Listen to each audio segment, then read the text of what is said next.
will see that defendants are remaining on calendars for months and months and months, requiring defendants to constantly reappear before it gets done with their cases. Can that calendaring system be improved? Certainly. And it comes back to the DAs and training and staff to know what they're doing. If you've put together a solid calendar, then you're not going to have 30% of your calendars result in no jury trial. I mean, that's just not going to happen. Sure, there's going to be people that come in and just plead guilty, and there's going to be people that run away, and there's going to be people with COVID these days. But 30% of the time, when you just have to send the jury home with no work done whatsoever, indicates a serious problem with calendaring. It's so bad these days, we've got cases that are set on our calendars coming up that have been dismissed already, cases that don't exist anymore. It's sloppy, and it comes down to a restructure of the DA's office. It comes back to training for the prosecutors that are there.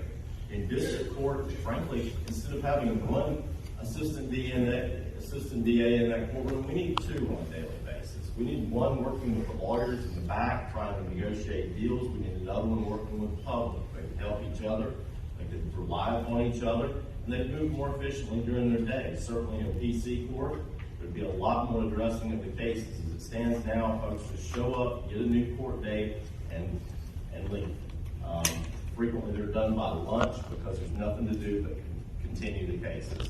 And please, go ask the lawyers in this town. Go ask them about these things. When you leave here tonight, go talk to them. Go talk to your district court judges. Talk to the superior court judges that you know. Find out from them what's really happening on a day-to-day basis in our courts. Calendaring needs to be addressed straight away, both in superior court and in district court. Superior court in particular, though, there is a group of people in this community that need to be identified, that need to be singled out, and need to be prosecuted with everything we have. And they need to come first, and the nonsense needs to come behind it. Well, let me ask you a related question before I turn the floor to Ms. Cook. It's all about calendaring. Am I right that just about every state in the union has calendars controlled by judges and not by DAs? Oh, I don't know the number exactly. Well, so anyway, my question is, and this is just a follow-up to the other one, what difference would it make, do you think, if judges control the calendars as opposed to the DA, which has been the North Carolina practice? Right. I think both ways have positives and negatives. There are individuals, the prosecutors, the lawyers that are involved in cases, they have a personal stake in it. And yes, that can cause problems, particularly with inexperienced prosecutors and those that really aren't suited for it, those that don't like to get in there and mix it up in the courtroom. But it goes beyond that. The issue with just turning it over to judges is judges don't have a stake in that case. They don't know what the evidence is. They don't know that your child victim just got kicked out of the 8th grade and is having a hard time and is not going to be able to be in court next week. They don't know that the officer has a scheduled vacation for the next 6 months. So practicalities of it. I want to cut you off. Really yes. Ms. Cook, can I ask you the same? Remember, it's kind of a two-part question. One is about judges controlling the calendar. That's the last part. And the first part was just how the calendars can be improved so that people don't sit in court forever and ever in a day. So they don't do that generally because we work with the courthouse community. For example, if the defense attorney says, can this person be on standby? We're waiting to receive a lab report from the North Carolina Crime Lab.